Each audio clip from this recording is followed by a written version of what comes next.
What's up? I'm Wally. And now I'm not.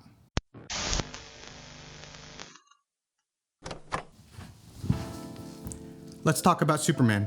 This movie needs no introduction. It's directed by James Gunn and distributed by Warner Brothers Pictures. Superman has quite the ensemble cast. I'm gonna have to refer to some notes here. It stars David Corenswet as Superman, Rachel Brosnahan as Lois Lane, Nicholas Hoult as Lex Luthor. There's also some supporting cast that I did definitely want to shout out. We've got Nathan Fillion as Guy Gardner, Isabella Merced as Hawkgirl, Eddie Gathegi as Mr. Terrific, and last but not least, Jake Tapper as Jake Tapir. We'll start with the non-spoiler section of this video first. I saw this movie in IMAX and I gotta be completely honest, I don't think it was worth the ticket price. Much like F1, this was a filmed for IMAX movie. So the entire film, they didn't really take advantage of the format or adjust the aspect ratio in any way. It was just taking up the entire screen, the whole movie, which some people might not mind very much, but I definitely noticed it and it kind of irked me. I mean, IMAX tickets are like 20 something dollars now, so come on. That being said, the movie still looked really good. It was very colorful, action-packed, loved everything that I saw. As is typical with James Gunn, the film is pretty comedy heavy, which I didn't mind so much, but I do think that there was parts of the movie where it didn't really fit. I'm glad that this movie didn't take itself too seriously. You compare it to something like Zack Snyder's Man of Steel, and you can definitely see a difference between the wannabe cool and edgy Zack Snyder version versus this fun and entertaining James Gunn version. From this point forward, we're going to be talking spoilers, so for those of you that have not seen the movie, please skip to the end of this video. David Corenswet is a good Superman, hands down. He fit the role perfectly. Looks, attitude, the acting, I mean, he nailed it. He really did. I really appreciate his story, you know, kind of being in some other films in supporting roles like Pearl and Twisters. Imagine getting that call that you're the next Superman. I'm sure he must have been feeling pressure from all sorts of directions, from fans to executives to the director, but he nailed it and he put on a great performance in what is one of the most important comic book characters of all time. Jumping right into the movie, you meet Superman as well as his dog Krypto, who, by the way, I just want to say they did such a good job of making Krypto act like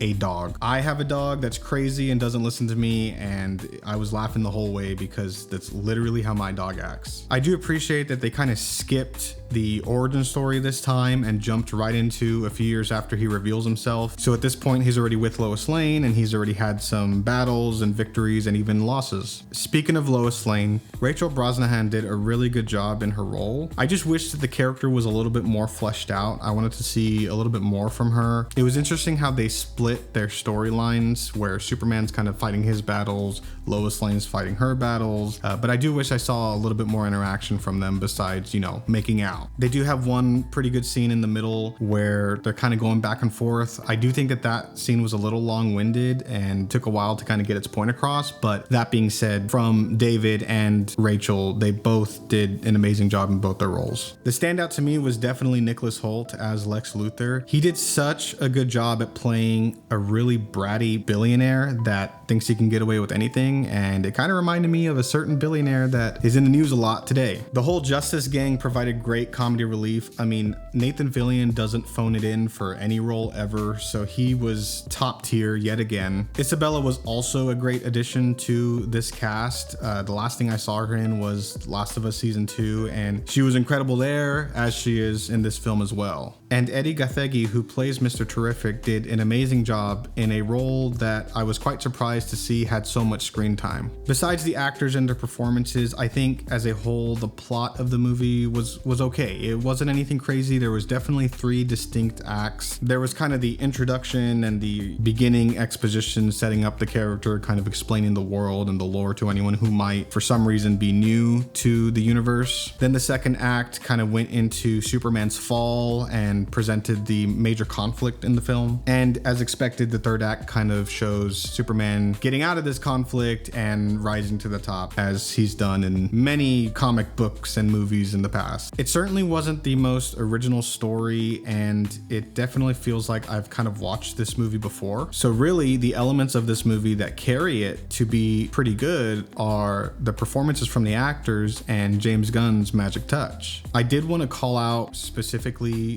one scene that kind of confused me a little bit. I was very excited to see the village that was about to be attacked start chanting Superman, and it was such a beautiful moment and started getting my heart pumping and getting me to hope that Superman somehow would find a way to show up. However, he ends up delegating the saving of this village to the Justice Gang, and it kind of just left a hole for me. I was hoping that somehow, some way, he'd find a way to go over there himself and save these people. And while I appreciate that they're doing something a little different that may be out of the norm, I just really was let down by that specific moment. Now, I've never been a big superhero fan. I don't know a whole lot about the comic books. I'm generally aware of the character and maybe some of the other movies and shows that they've been a part of. So this movie wasn't something I was particularly excited for. And even after watching this movie, I still cannot find it in me to be excited about the DCU.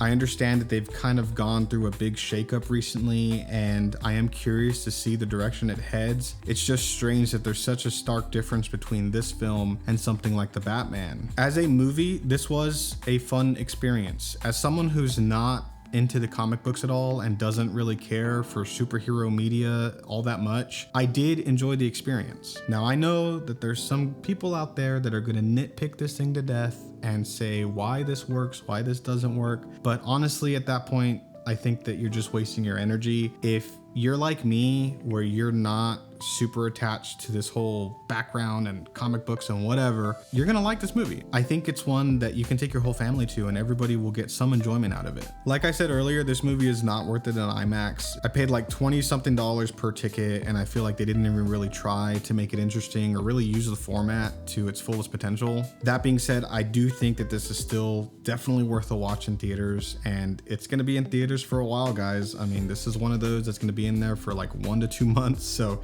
you'll have plenty of time to go catch it there while you can. I gave this movie a 4 on Letterboxd. I think that it was good, not particularly great, but I still had a really fun time. I am curious to hear what you ultra comic book nerds have to say about this movie. I would love to get a little bit of a different perspective and hear about some of the details that I may have missed or not paid attention to. If you disagree with my take or anything that I said today, make sure that you argue with me in the comments.